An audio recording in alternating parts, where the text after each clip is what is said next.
The University Commission has suggested the establishment of rural universities. We have also before us the plan for education proposed by several educationists.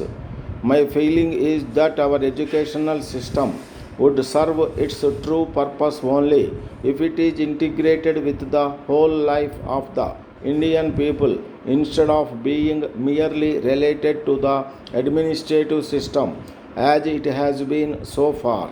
Integration implies, in the first instance, that such subjects should be taught in our universities as would directly promote the economic development of our country. Everybody knows that agriculture is the basis of our economic structure. Whatever may be the industrial progress of our country in the future, and I think it should and must be an all round one. I am convinced that agriculture must continue to be our main and most important industry. If I am right in this view, it is evident that our educational system should give a very important place and lay the main emphasis on agronomy and other sciences related to agriculture. If we examine the syllabus of the universities, we find that agriculture and related sciences find a secondary place in them. What an irony it is that in an agricultural country like India, there should be almost a complete lack of agricultural education. One of the main reasons why our country has a deficit in food and why our agriculture is not profitable is that there has been a great neglect of modern agricultural education in our country.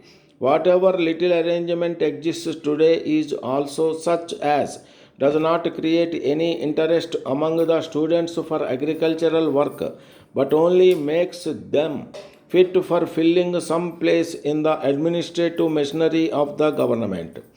If our agricultural education is to be of any use, it is necessary that it should be in our own language and in terms of the conditions of our country. Above all, it should be much less expensive than it is today.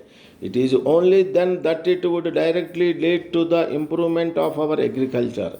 Similarly, I believe that there should be some arrangement in our educational institutions for textile education. I would not like to go into more details in this connection and would content myself by suggesting that there should be a close relationship between the syllabi of our educational institutions and the economic life of our country.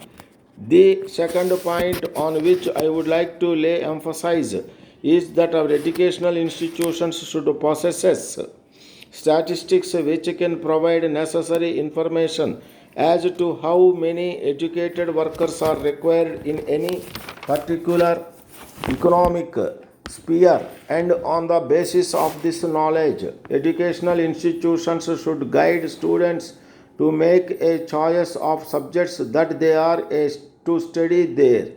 I think this could be conveniently arranged if there were a close liaison between the educational institutions, particularly the universities and the organizations of industry, public service, and agriculture existing within any state. I believe that if students could get such guidance in their educational institutions, much of the time and energy that they have now to waste uselessly would be utilized to good purpose. It often happens these days that a student passes a good part of his life in studying a subject which proves of no use to him after he has completed his education. If, however, education is imparted under a plan of this type, much of the energy of the youth and the money of the country would be saved from being wasted. It is our paramount duty to keep it every alight and to go on marching ahead. From the Principal Secretary to Government General Administration Department, Government of Andhra Pradesh to the district collectors.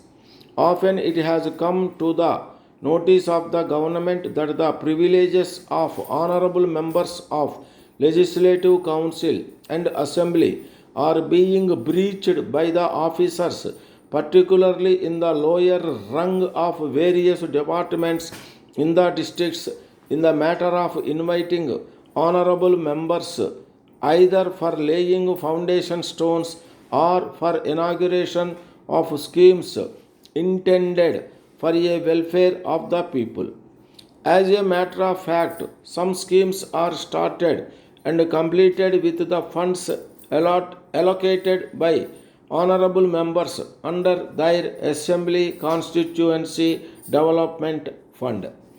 It is needless to mention in this context that people's representatives' role in the development of state is a paramount, and as such we have to take their suggestions or advice into consideration while formulating schemes for the benefit of the people, and likewise they must also be responded in all aspects.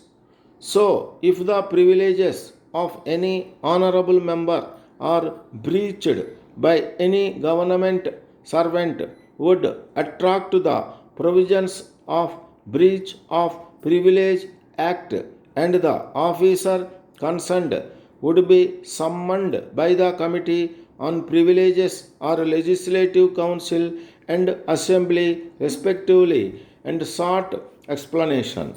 If the committee is not satisfied with the explanation of the officer, such officer would be punished under the law. Therefore, all the district collectors are once again informed that the privileges of public representatives should not be breached.